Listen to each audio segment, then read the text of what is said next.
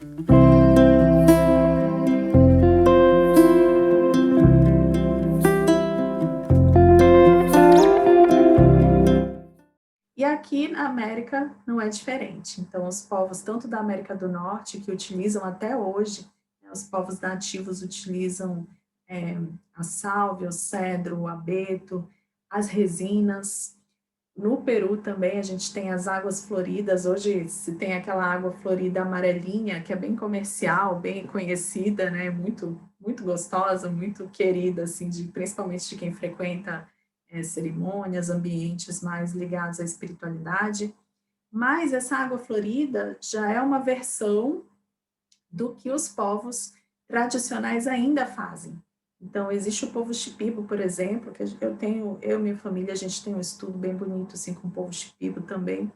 Eles produzem as águas floridas com ervas que eles encontram ali em volta da sua casa, encontram na floresta, e são realmente riquezas, porque essas águas floridas têm uma capacidade de trazer uma qualidade energética e também espiritual que é ímpar.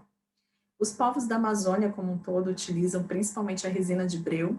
Ela é conhecida por muitos povos como o aroma de Deus, o cheiro do grande espírito, do Nukanchani, ou muitos outros nomes que tem em cada etnia. E é interessante a gente observar que as mesmas resinas que são utilizadas aqui nas Américas, algumas delas, né, elas são também utilizadas lá no Oriente.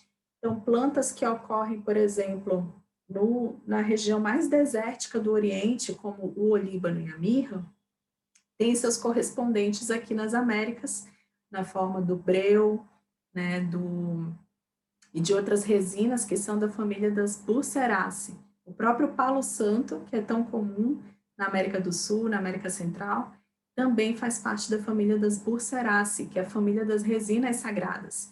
E aí a gente observa que o uso é muito próximo, mesmo tendo essa grande distância geográfica, né? Supõe-se que não existia assim, um grande intercâmbio entre esses povos, ou existem algumas correntes que falam também que nós aqui, povos das Américas, somos também remanescentes dos povos do outro lado, né, do Oriente, mas se encontra o mesmo uso mágico religioso, que é a de limpeza do ambiente, de limpeza energética, de concentração, de meditação, de conexão com o divino. E quando a gente vai analisar essas resinas que fazem parte da família das Burseraceae, elas têm uma composição muito próxima também. Então, são muito ricas em componentes que ativam o nosso sistema nervoso e que despertam a nossa memória, despertam zonas da memória no cérebro. E com isso a gente pode deduzir que esses povos antigos são muito sábios mesmo. Eles deixaram para a gente essa grande herança de, através do aroma de uma resina, daquela queima, fazer com que o nosso sistema se conecte com memórias dos nossos ancestrais, que a gente se lembre quem a gente é. Em muitos rituais, essas resinas são utilizadas exatamente para isso, para que a gente se lembre dos nossos ancestrais e que a gente se lembre de quem a gente é. Então fica também esse alento assim de que os saberes vão sendo permeados por diversas construções culturais, mas que no fundo eles nos levam ao mesmo lugar. E quimicamente também, quando a gente vai analisar essas resinas, todas elas têm componentes que são muito benéficos para o sistema respiratório, por exemplo.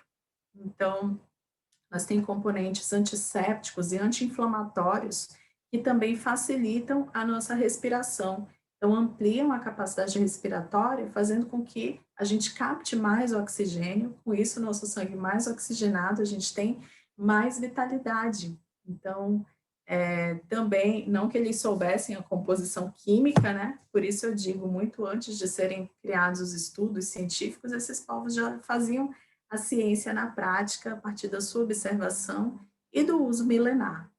Um povo vai passando para o outro os saberes são passados também de forma oral, isso vai se perpetuando e hoje, com os estudos, a gente consegue compreender o que tinha por trás desse saber tradicional.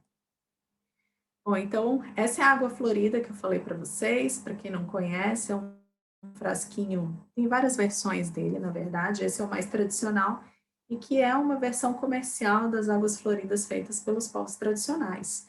Esse aqui é um bastão de sálvia, que é muito utilizado também em ambientes religiosos, espirituais. A herança dos banhos, que praticamente está presente em todos os povos tradicionais, de todos os continentes. Existe esse saber do banho de ervas, dos banhos aromáticos e do quanto eles são capazes de recuperar a nossa saúde física e também mental, emocional, energética, espiritual.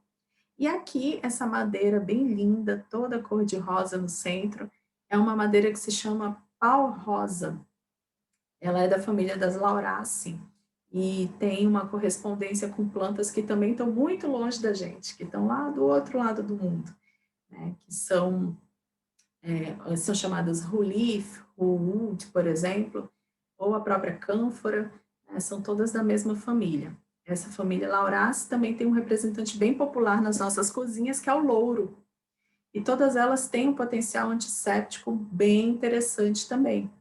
Elas são ricas, principalmente o pau-rosa, é muito rico em um componente chamado linalol. O linalol é um álcool terpênico e ele tem uma ação no nosso sistema nervoso, ele produz uma ação calmante, tranquilizante, sedativa e como um antisséptico pode ser utilizado na pele para combater bactérias, fungos e para facilitar a regeneração dos tecidos. Então, são usos bem interessantes também. A gente encontra a correspondência do pau-rosa no ruúde, por exemplo, que tem praticamente a mesma composição química. Eles têm quase que 95%, varia entre 90% e 95% de linalol. O linalol está presente também na lavanda. Então, se você for estudar sobre a lavanda, muito provavelmente você vai encontrar em todos os lugares a informação de que a lavanda é rica em linalol e acetato de linalila. São dois componentes que têm uma ação bem especial como calmantes e sedativos, e é por isso que a lavanda é tão reconhecida pelo seu potencial aí de facilitar o sono. Bom, esse aqui é o palo santo, da família das Burseraceae, esse é o breu, o olíbano e outras resinas também que são comumente utilizadas aqui nas Américas, tanto na América do Sul, na América do Norte, na América Central, e são todas parte da mesma família, a família das Burseraceae. Tem a mirra,